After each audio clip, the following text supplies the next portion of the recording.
ಅನುಭವಿಗಳು ಎರಡನೇ ಬಾರಿ ಜಿಲ್ಲೆಯ ಒಂದು ಸಂಪೂರ್ಣ ಜವಾಬ್ದಾರಿಯನ್ನ ಅವರ ಹೆಗಲ ಮೇಲೆ ಹೊತ್ಕೊಂಡು ಜಿಲ್ಲೆಯ ನಾಯಕರುಗಳ ಅಭಿಪ್ರಾಯದ ಮೇರೆಗೆ ರಾಜ್ಯ ಮತ್ತೆ ರಾಷ್ಟ್ರದ ವರಿಷ್ಠರ ಅಂತಿಮ ತೀರ್ಮಾನಕ್ಕೆ ತಲೆಬಾಗಿ ಪ್ರಾಸ್ತಾವಿಕವಾಗಿ ಮಾತನಾಡಿರ್ತಕ್ಕಂಥ ಸನ್ಮಾನ್ಯ ಶ್ರೀ ನಿಂಗಪ್ಪಣ್ಣ ಅವರಿಗೆ ಇವತ್ತಿನ ಈ ಕಾರ್ಯಕ್ರಮದ ವಿಶೇಷವಾದಂತ ಈ ಒಂದು ಯಶಸ್ಸು ಮೊದಲು ಅವರಿಗೆ ಸಲ್ಲಬೇಕು ಅಂತಕ್ಕಂಥದ್ದು ಈ ಸಂದರ್ಭದಲ್ಲಿ ತಿಳಿಸಲಿಕ್ಕೆ ಬಯಸ್ತೇನೆ. ಜೊತೆಯಲ್ಲಿ ತಾಲೂಕಿನ ಅಧ್ಯಕ್ಷರಾಗಿರ್ತಕ್ಕಂಥ ರಾಮಣ್ಣನವರು ಸೇರಿದಂತೆ ಕ್ಷೇತ್ರದ ಅನೇಕ ಜನ ಪ್ರಮುಖ ಮುಖಂಡರುಗಳು ಕಾರ್ಯಕರ್ತರುಗಳು ಕಳೆದ 3 ವರ್ಷದಿಂದನೂ ಕೂಡ ಎಲ್ಲೋ ಒಂದ್ ಕಡೆ ನಿಮ್ಮಲ್ಲಿ ಮನಸ್ಸುಗಳಲ್ಲಿ ಜನತಾದಳ ಪಕ್ಷದಿಂದ ತುಮಕೂರು ಗ್ರಾಮಾಂತರದಲ್ಲಿ ನಮ್ಮನ್ನ ಎಲ್ಲೋ ಒಂದ್ ಕಡೆ ಕೈ ಚೆಲ್ಬಿಟ್ಟಿದಾರ, ಕೈ ಬಿಟ್ಬಿಟ್ಟಿದಾರ ಅಂತಕ್ಕಂಥ ಆತಂಕದ ವಾತಾವರಣ ನಿಮ್ಮ ಮನಸ್ಸಿನಲ್ಲಿ ಏನೋ ಒಂದು ಗೊಂದಲದ ವಾತಾವರಣ ಸೃಷ್ಟಿಯಾಗಿತ್ತು. ಬಹುಶಃ ಅದಕ್ಕೆ ಇವತ್ತು ತೆರೆ ಎಳಿತಕ್ಕಂಥದಕ್ಕೆ, ಯಾಕಂದ್ರೆ ನಾನೊಂದು ಮಾತನ್ನ ತಿಳಿಸ್ಲಿಕ್ಕೆ ಬಯಸ್ತೇರಣ. ನನ್ನ ಮೊದಲನೇ ಹಂತದ ಜನರೊಂದಿಗೆ ಜನತಾದಳ ಪ್ರವಾಸ ಸರಿಸುಮಾರು 9,000 ಕಿಲೋಮೀಟರ್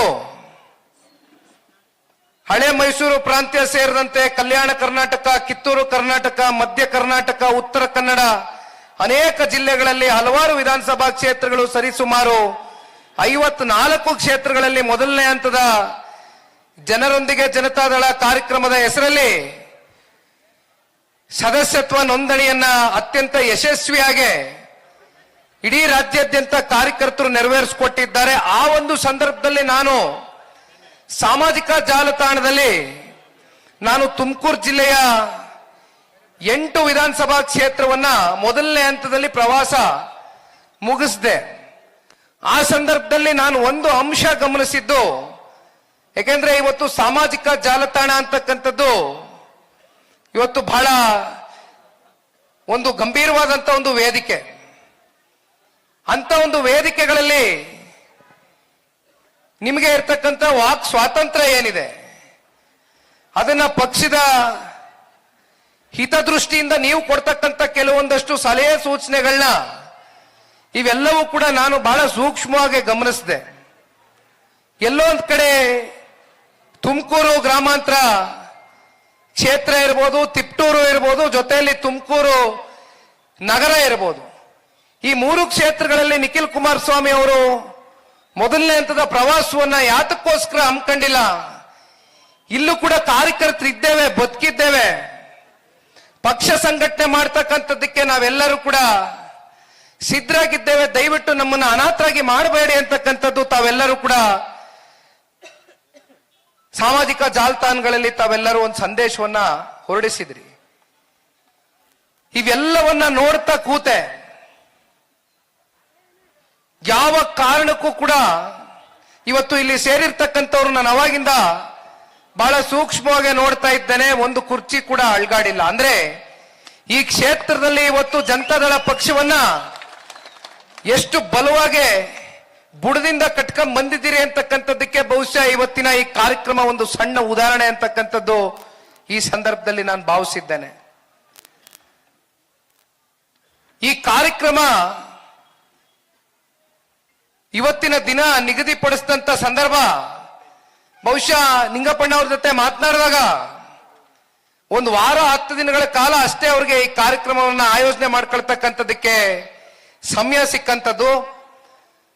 ಆದ್ರೂ ಕೂಡ ಕೇವಲ 1 ವಾರದಲ್ಲಿ ಇದು ಯಾವುದೇ ಸಾರ್ವಜನಿಕರ ಸಭೆ ಅಲ್ಲ, ಹೊರತಾಗಿ ಇದು ಪಕ್ಷದ ಕಾರ್ಯಕರ್ತರು ಮತ್ತೆ ಮುಖಂಡರನ್ನ ಉದ್ದೇಶಿಸಿ ಮುಂಬರ್ತಕ್ಕಂಥ ಸ್ಥಳೀಯ ಚುನಾವಣೆಗಳಿರ್ಬೋದು, ಅಥವಾ ವಿಧಾನಸಭಾ ಚುನಾವಣೆಗಳಿರ್ಬೋದು, ಅಥವಾ ಸಂಸತ್ ಚುನಾವಣೆಗಳಿರ್ಬೋದು, ಇವೆಲ್ಲವನ್ನ ಎದುರು ನೋಡ್ತಕ್ಕಂಥ ಚುನಾವಣೆಗಿಂತ ಮುಂಚಿತವಾಗಿ ಸ್ಥಳೀಯ ಚುನಾವಣೆಗಳನ್ನ ನಾವೇನು ಎದುರು ನೋಡ್ತಾ ಇದ್ದೇವೆ,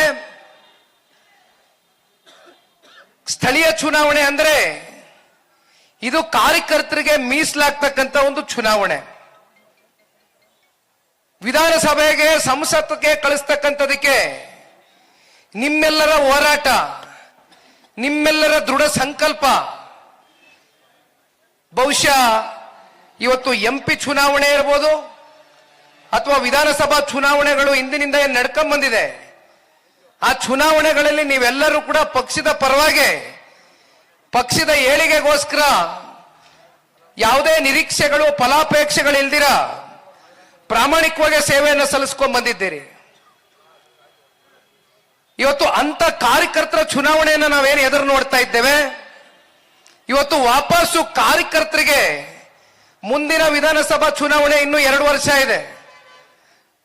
ಅದಕ್ಕೆ ಮುಂಚಿತವಾಗಿ ಬರ್ತಕ್ಕಂಥದ್ದು ಜಿಲ್ಲಾ ಪಂಚಾಯಿತಿ, ತಾಲೂಕು ಪಂಚಾಯಿತಿ, ಗ್ರಾಮ ಪಂಚಾಯಿತಿ ಚುನಾವಣೆಗಳು, ನಗರಸಭೆನೋ ಪುರಸಭೆನೋ ಪಟ್ಟಣ ಪಂಚಾಯಿತಿ ಚುನಾವಣೆಗಳು. ಇಂಥ ಸ್ಥಳೀಯ ಚುನಾವಣೆಗಳಲ್ಲಿ ಇವತ್ತು ಕಾರ್ಯಕರ್ತರನ್ನ ಗುರುತಿಸಿ ನಿಮ್ಮ ಸಂಘಟನೆ ಯಾವ ರೀತಿ ನಿಮ್ಮ ಬೂತ್ಗಳಲ್ಲಿ, ಯಾಕೆಂದ್ರೆ ಇವತ್ತು ಬರ್ತಾ ನಾನು ನೋಡಿದೆ, ತಾವೆಲ್ಲರೂ ಬೈಕ್ ರ್ಯಾಲಿ ಮಾಡಿದ್ರಿ, ಬಹಳ ವಿಜೃಂಭಣೆಯಿಂದ ನಮಗೆ ಸ್ವಾಗತ ಕೋರಿದ್ರಿ. ಆದ್ರೆ ಕೇವಲ ಇವತ್ತು ಬೈಕ್ ರ್ಯಾಲಿ ಮಾಡ್ತಕ್ಕಂಥದ್ದು ಅಥವಾ ದೊಡ್ಡ ದೊಡ್ಡ ಸಮಾವೇಶಗಳು ಮಾಡ್ತಕ್ಕಂಥದ್ರ ಅಷ್ಟೇ ಆದ್ರೆ ಇದು ಮತಗಳಾಗಿ ಪರಿವರ್ತನೆ ಆಗ್ಲಿಕ್ಕಿಲ್ಲ. ಮತವಾಗಿ ಪರಿವರ್ತನೆ ಆಗಬೇಕು ಅಂತಕ್ಕಂಥದ್ದಾದ್ರೆ ಬೂತ್ ನಾವು ಬಿಗಿಯಾಗಿ ಇಟ್ಕೊಳ್ಬೇಕಾಗ್ತದೆ. ಬೂತ್ ಅಲ್ಲಿ ನೀವು ಬಿಗಿಯಾಗಿ ಪಕ್ಷವನ್ನ ಬುಡ ಸಮೇತವಾಗಿ ಕಟ್ಟಬೇಕಾಗ್ತದೆ. ಆ ಹಿನ್ನೆಲೆಯಲ್ಲಿ ಇವತ್ತು ನಾನೊಂದು ಮಾತನ್ನ ಕೊಡ್ಲಿಕ್ಕೆ ಬಯಸ್ತೇನೆ. ಈ ಪಕ್ಷದ ಒಬ್ಬ ನಿಷ್ಠಾವಂತ ಕಾರ್ಯಕರ್ತನಾಗಿ ದಯವಿಟ್ಟು ಯಾರೂ ಧೃತಿ ಕೆಡ್ತಕ್ಕಂಥದ್ದು ಬೇಡ.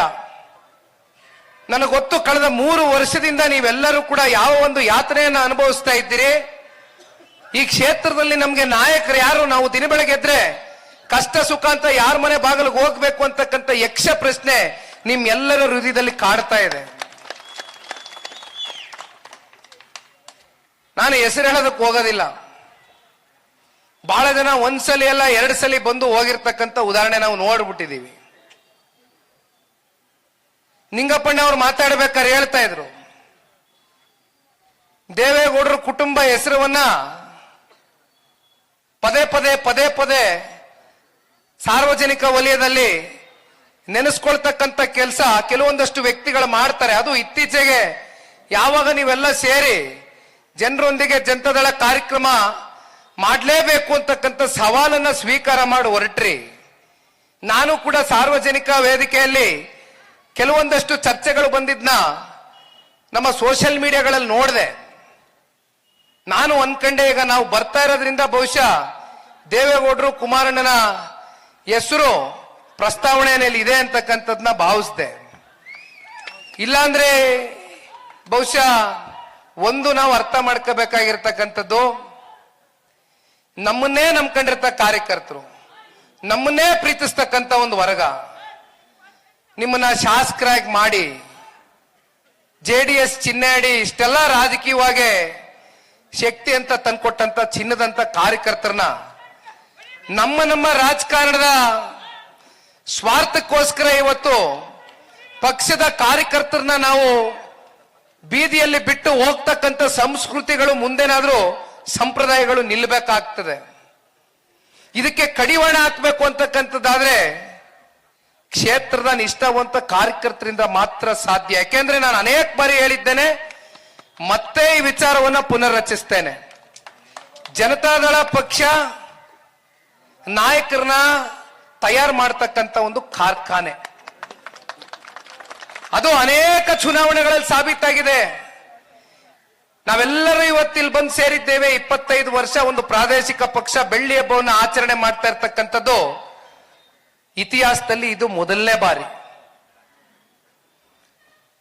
ಇಲ್ಲಿಯವರೆಗೂ ಕೂಡ ಕಳೆದ 25 ವರ್ಷದಲ್ಲಿ 50ಕ್ಕೂ ಹೆಚ್ಚು ಜನ ನಮ್ಮ ಪಕ್ಷದಲ್ಲಿ ರಾಜಕೀಯವಾಗಿ ಬೆಳೆದು ಅತ್ಯಂತ ಉತ್ತಂಗಕ್ಕೆ ಹೋಗಿ ನಮ್ಮ ಪಕ್ಷವನ್ನು ತ್ಯಜಿಸಿ ಬೇರೆ ಬೇರೆ ಪಕ್ಷಕ್ಕೆ ಹೋಗಿರ್ತಕ್ಕಂಥ ಉದಾಹರಣೆಗಳು ಬಹುಶಃ ಇಡೀ ರಾಜ್ಯದಲ್ಲಿ ಅನೇಕ ಜಿಲ್ಲೆಗಳಲ್ಲಿದೆ. 50ಕ್ಕೂ ಹೆಚ್ಚು ಕ್ಷೇತ್ರ.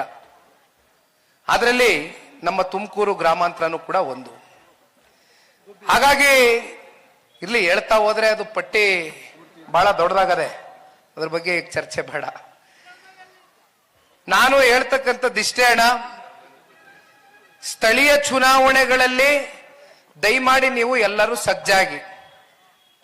ನಮ್ಮನ್ನೇನ್ ನಂಬ್ಕೊಂಡಿದ್ದೀರಿ, ಸನ್ಮಾನ್ಯ ಕುಮಾರಣ್ಣವ್ರನ್ನ, ದೇವೇಗೌಡರು ಸಾಹೇಬ್ರನ್ನ ಬೆಳೆಸಿ ಅರಸಿ ಮುಖ್ಯಮಂತ್ರಿಗಳು, ಪ್ರಧಾನಮಂತ್ರಿಗಳು ಮಾಡಿರ್ತಕ್ಕಂಥ ಒಂದು ಕೀರ್ತಿ ನಿಮಗೂ ಕೂಡ ಸೇರ್ಬೇಕಾಗ್ತದೆ. ಆ ನಿಟ್ಟಿನಲ್ಲಿ ಇವತ್ತು ನಮ್ಮನ್ನ ಕಾಪಾಡಿರ್ತಕ್ಕಂಥ ತುಮಕೂರು ಗ್ರಾಮಾಂತರ ಕ್ಷೇತ್ರದ ಜನತೆಯನ್ನಿರ್ಬೋದು ಅಥವಾ ನಮ್ಮ ಕಾರ್ಯಕರ್ತ ಬಂಧುಗಳನ್ನಿರ್ಬೋದು, ನಡುಬೀದಿಯಲ್ಲಿ ಬಿಟ್ಟು ಹೋಗ್ತಕ್ಕಂಥ ಸ್ವಾರ್ಥದ ರಾಜಕಾರಣ ಯಾವ ಕಾರಣಕ್ಕೂ ಕೂಡ ನಾವು ಯಾರು ಮಾಡಿಕ್ಕೆ ಸಿದ್ಧ ಇಲ್ಲ. ನಮಗೆ ಅಡ್ಜಸ್ಟ್ಮೆಂಟ್ ಪೊಲಿಟಿಕ್ಸ್ಗೂ ದೇವೇಗೌಡರ ಕುಟುಂಬಕ್ಕೂ ಬಹಳ ದೂರ. ನಮಗೆ ಅಡ್ಜಸ್ಟ್ಮೆಂಟ್ ಇರ್ತಕ್ಕಂಥದ್ದು ಒಂದೇ, ನಮ್ಮ ಪಕ್ಷದ ಕಾರ್ಯಕರ್ತರ ಜೊತೆ ಮಾತ್ರ.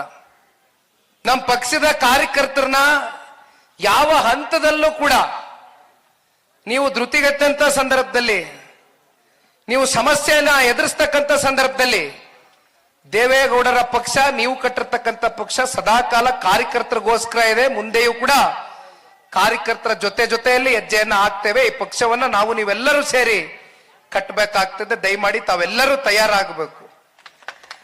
ಮುಂದಿನ 2028 ವಿಧಾನಸಭಾ ಚುನಾವಣೆ ಬಹಳ ದೂರ ಇದೆ. ಈಗ ಸ್ಥಳೀಯ ಚುನಾವಣೆಗೆ ಮಾತ್ರ ನಿಮ್ಮ ಪೂರ್ವ ತಯಾರಿಗಳು, ಸಿದ್ಧತೆಗಳನ್ನ ಮಾಡ್ಕೊಳ್ಳಿ. ನಿಂಗಪ್ಪಣ್ಣ ಅವರು 2004ರಲ್ಲಿ ಅವ್ರು ಮಾತಾಡ್ಬೇಕಾದ್ರೆ ಒಂದು ಮಾತು ಹೇಳ್ತಾ ಇದ್ರು.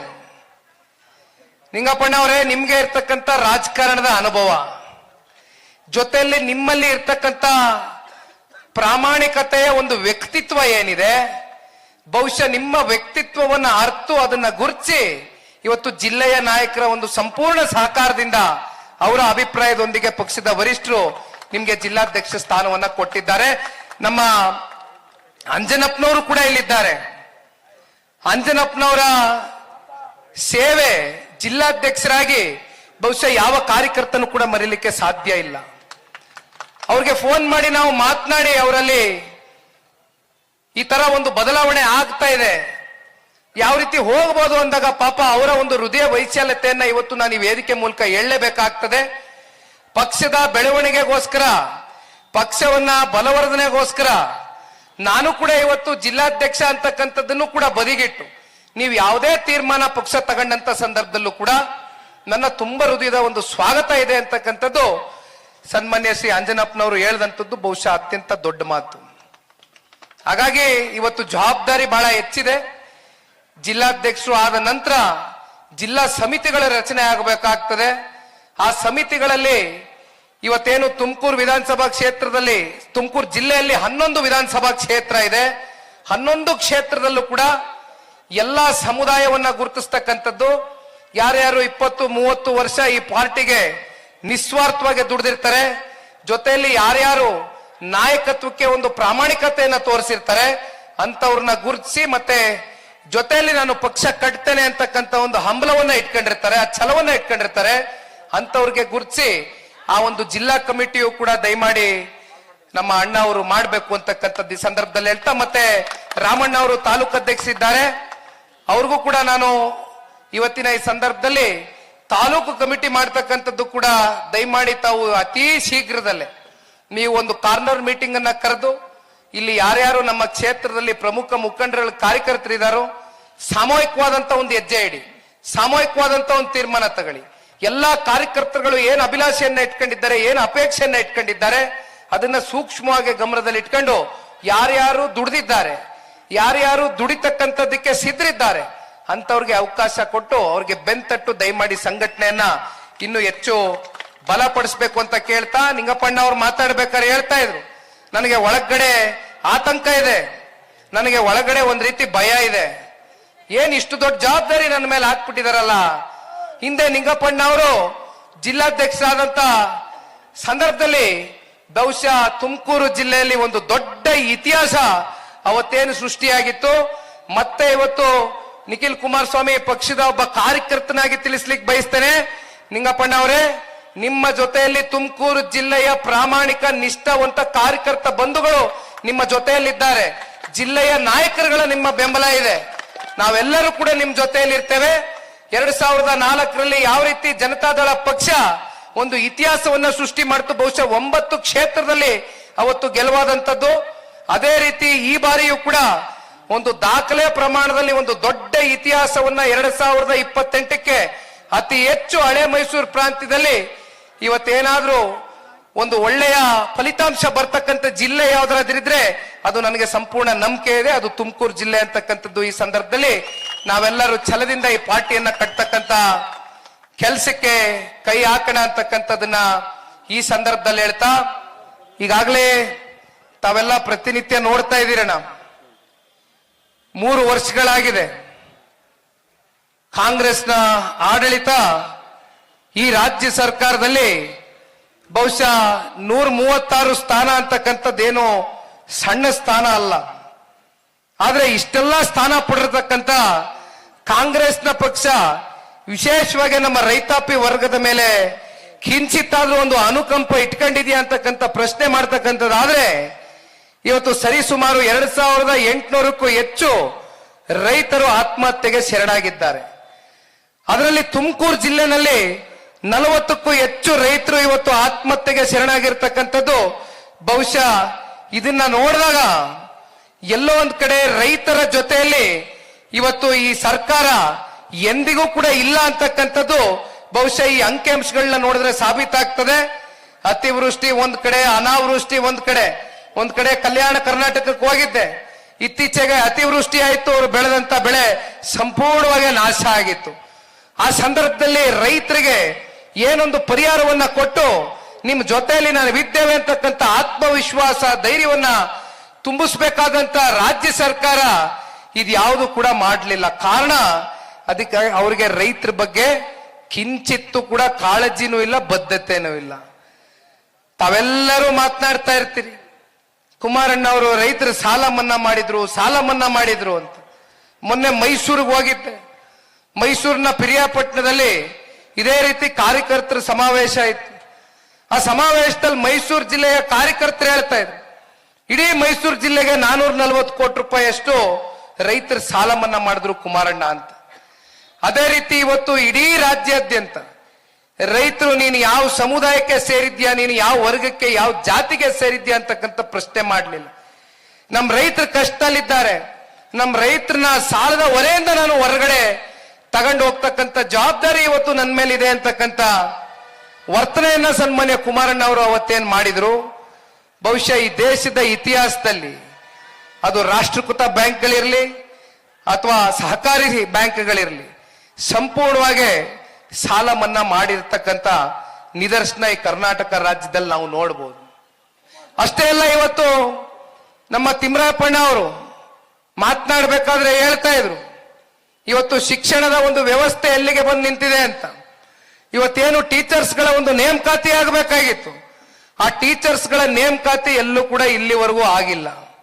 ಈ ರೀತಿ ಶಿಕ್ಷಣಕ್ಕೆ ಸಂಬಂಧಪಟ್ಟಂತೆ ಒಂದು ಕ್ರಾಂತಿಕರವಾದಂತ ನಿರ್ಧಾರಗಳು, ತೀರ್ಮಾನಗಳು ತಗೊಂಡಂಥದ್ದು ಬಹುಶಃ ಸ್ವಾತಂತ್ರ್ಯ ಬಂದಾಗಿನಿಂದನೂ ಕೂಡ ಹೈಸ್ಕೂಲ್ಗಳಿರ್ಬೋದು, ಡಿಗ್ರಿ ಕಾಲೇಜ್ಗಳಿರ್ಬೋದು, PUC ಕಾಲೇಜ್ಗಳಿರ್ಬೋದು, ಅನೇಕ ಕಾಲೇಜ್ಗಳನ್ನ, ಸರ್ಕಾರಿ ಕಾಲೇಜ್ಗಳನ್ನ ನಿರ್ಮಾಣ ಮಾಡ್ತಕ್ಕಂಥದಕ್ಕೆ ಸ್ವಾತಂತ್ರ್ಯ ಬಂದಾಗಿಂದ ಯಾವ ಸರ್ಕಾರಗಳು, ಯಾವ ನಾಯಕರುಗಳು ತೀರ್ಮಾನ ತಗೊಳಕ್ಕಾಗದೇ ಇರತಕ್ಕಂಥ ಒಂದು ಐತಿಹಾಸಿಕವಾದಂತ ತೀರ್ಮಾನ ಸನ್ಮಾನ್ಯ ಕುಮಾರಣ್ಣ ಅವರು ಮೊದಲನೇ ಬಾರಿ ಈ ರಾಜ್ಯದ ಮುಖ್ಯಮಂತ್ರಿಗಳಾಗಿ 136 ಸ್ಥಾನ ಗೆದ್ದು ಮುಖ್ಯಮಂತ್ರಿಗಳಾದಂಥವ್ರಲ್ಲ, ಸಮ್ಮಿಶ್ರ ಸರ್ಕಾರದಲ್ಲಿ ಮುಖ್ಯಮಂತ್ರಿಗಳಾದಂಥವ್ರು.